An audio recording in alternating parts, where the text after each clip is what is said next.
Elle veut être un modèle pour les jeunes noirs. Je reçois dans Direct Québec Mariam Ndiaye.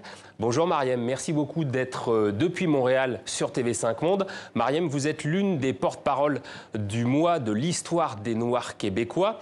Alors, dans ce mois de l'histoire des Noirs québécois, il y a un thème, c'est les violences faites aux femmes. On vient de parler de ce viol en Réunion sur une Canadienne blanche. En quoi les violences faites aux femmes noires sont-elles spécifiques ? En fait, vous dites violence faite aux femmes noires. Je pense que le fait d'être une femme racisée, on vit par moments, qu'on le veuille ou non, de mini-agressions, de la discrimination. Moi, c'est m'arrivé qu'on me dise vous êtes belle pour une noire. Donc, c'est des choses qui peuvent arriver. Je pense que d'un point de vue plutôt positif, le thème, le sous-thème qui existe pour le mois de l'histoire des Noirs, c'est voix d'émancipation. On a envie de rendre hommage à ces femmes, à ces battantes, à celles qui ont pavé le chemin et qui ont eu des belles luttes et des réussites pour les femmes et même pour la société encore plus grande. Et c'est ce qu'on a envie de faire avec le mois de l'histoire des Noirs. C'est plutôt une célébration, finalement, de bons coups, de réussite et de ce que la culture noire, les cultures noires ont à offrir, finalement. Vous rendez hommage d'ailleurs à Aretha Franklin, qui nous a quittés l'été dernier. Vous le faites aussi avec les lauréates. Oui. Il y a une douzaine de lauréates, des anglophones et des francophones. Vous appuyez sur ces exemples-là pour dire, voilà, on peut réussir pour la communauté noire ? Oui, absolument. Et moi, humblement, de ma petite personne, moi, je suis née d'un père sénégalais, d'une mère québécoise et j'ai eu envie de devenir un modèle pour les générations futures. Quand j'étais jeune, je me reconnaissais pas au cinéma, dans les médias, en fait, nulle part. Alors, je me suis dit, je vais prendre ma place, je vais prendre la place qui me revient finalement et je vais faire mon chemin. Moi, je suis animatrice à la télévision, entre autres, et je suis aussi artiste. Et c'est ce que j'ai envie de faire. On prône par l'exemple et on a envie d'inspirer finalement et il y en a plein. Je pense qu'on a ce devoir de mémoire-là, de souligner ces grandes dames qui font la différence, finalement. Et c'est ça que le mois de l'histoire des Noirs, cette année, a envie de faire. Effectivement, il y a une douzaine de lauréates. Il y a des entrepreneurs, il y a des artistes, il y a des athlètes olympiques. Disons qu'on est assez gâtés. C'était pas trop difficile d'en trouver.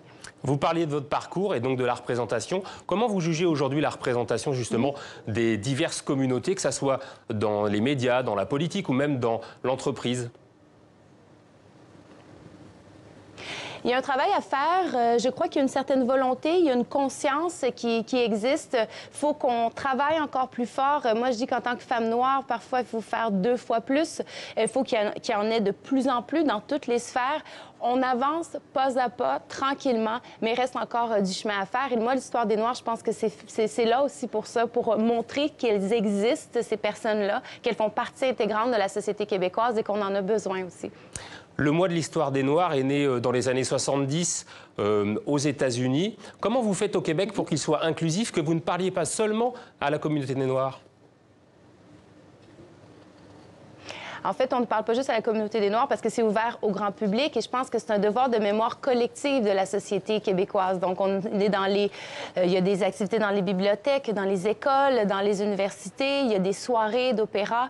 Donc, c'est ouvert dans les différents lieux que le Québec a ici. Donc, à Montréal, il y a plusieurs activités, même un peu partout dans la province. Donc, l'idée, c'est pas de parler aux Noirs, mais c'est de parler à cette société québécoise dont les Noirs font partie. Et je pense que c'est un échange comme ça, puis une dynamique qu'il faut installer, puis un échange finalement pour mieux se comprendre, pour mieux se connaître, pour mieux s'apprivoiser, je pense. Vous diriez, Mariam, qu'il y a une différence dans le terme communauté entre, par exemple, ce qu'on se connaît ici en France, où on a diverses communautés, qu'elles soient religieuses, racisées ou autres d'ailleurs, et avec l'idée de la communauté au Québec, c'est très différent ? Je ne sais pas de votre perspective. De ma perspective à moi, je pense qu'on a quand même un bon sentiment de communautarisme. Je pense qu'on a envie de s'unir tout le monde ensemble et de ne pas ghettoiser les cultures, mais plutôt former une mosaïque qui est le Québec d'aujourd'hui, une société québécoise qui est plurielle. Je pense que je représente un peu le Québec d'aujourd'hui en étant métisse. Et ce sentiment de communauté, il faut l'entretenir, il faut le garder, il faut lutter ensemble sans se diviser. Et le mois de l'histoire des Noirs, c'est ça, c'est pas un langage à une seule et même personne, mais c'est une société ensemble qui a envie d'évoluer, de progresser ensemble. Il y a notamment aussi un thème, c'est l'appropriation culturelle. C'est quoi l'appropriation culturelle? Bien, l'appropriation culturelle, c'est prendre d'une culture dominante, d'utiliser, par exemple, bon, l'appropriation culturelle dans le cas de Slav, ce qui est un exemple assez courant qu'on vous avait entendu parler avec le spectacle de Robert Lepage.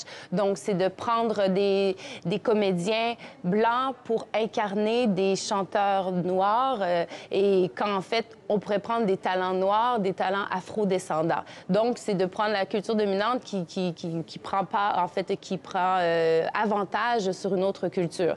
Il faut différencier, par contre, la différence entre appréciation culturelle et appropriation culturelle. Il y a une certaine dérive qui est arrivée, selon moi, dans le débat. D'ailleurs, on a vu un humoriste qui s'est vu refuser l'accès à un spectacle d'humour parce qu'il avait des dreadlocks. Je pense qu'il ne faut pas tout mélanger parce qu'à ce moment-là, le débat, on dérive du débat initial. Je pense que l'important, c'est d'être conscient qu'il y a un manque de représentativité ici au Québec dans les médias, dans les productions, dans certaines créations. La tollée qu'a suscité Slav, je pense qu'il nous a amené justement ces réflexions-là. Et à partir de là, bien, maintenant, il faut poser action pour pouvoir changer les choses et finalement avoir des productions du cinéma, de la télé qui ressemblent au Québec d'aujourd'hui, finalement. Pour qu'on puisse parler à tout le monde, vous nous rappelez juste fait divers, en tous les cas, cette polémique qu'il y a eu autour justement de cet artiste. Qu'est-ce qui s'est passé exactement? Vous nous le décrivez? Vous nous faites un résumé de cette histoire? Oui. Je vous fais ça rapidement. En fait, c'est un humoriste québécois qui a des dreadlocks et qui s'est présenté à, je crois que c'est à l'université à Montréal, et on lui a refusé l'accès parce qu'on lui a dit que porter des dreadlocks en étant un Québécois blanc, c'était de l'appropriation culturelle.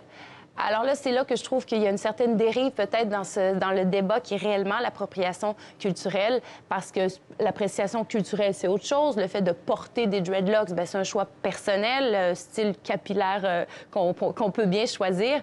Donc, dans ce cas-là, ça fait quand même beaucoup de bruit dans les médias.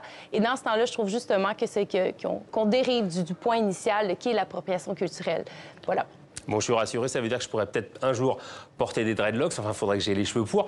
Qu'est-ce que vous avez envie de dire aux jeunes noirs? Qui sait, oui. Qui sait?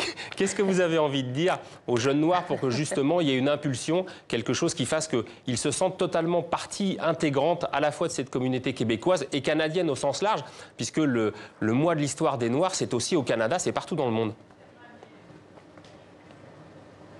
Il faut croire qui on est. Il faut savoir d'où on vient et se rappeler que la diversité, c'est une richesse. Et moi, mes parents m'ont toujours dit ça. Le Sénégal, le Québec, moi, je forme qu'une seule et même personne et je pense que je peux apporter à la société de par cette biculturalité. Donc, tous les jeunes, de peu importe d'où tu viens, sois fier d'où tu viens, sois fier de ce que tu peux apporter à une société. Rappelle-toi d'où tu viens parce qu'on ne veut pas tous être pareils. Et on va s'inspirer à notre tour de ton parcours, de ton passage.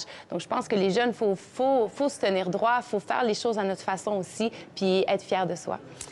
Le mois de l'histoire des Noirs au Québec, ça dure jusqu'au 28 février.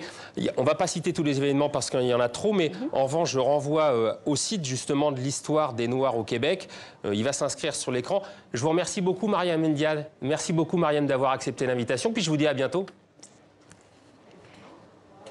À bientôt, c'est un plaisir. Merci.